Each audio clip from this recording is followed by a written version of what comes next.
ఇప్పుడే నేను స్త్రీ శక్తి ఇచ్చాను. ఈ రోజు మీ అందరికీ హామీ ఇస్తున్నా, దసరా రోజున ఆటో డ్రైవర్లందరికీ వాహన మిత్ర కింద 15,000 రూపాయలు ఆర్థిక సహాయం చేస్తామని అనౌన్స్ చేస్తున్నాను. హ్యాపీనా?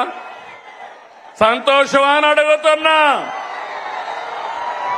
ఎన్నికల్లో చెప్పాం, ఎన్ని కష్టాలున్నా చేస్తాం.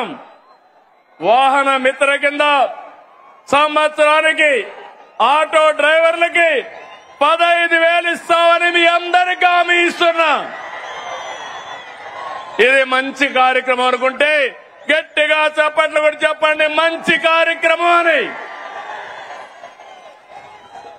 ఇది ప్రభుత్వానికి పేదవాళ్లపై నుండే ప్రేమని మరొక్కసారి మీ అందరికీ తెలియజేస్తున్నా.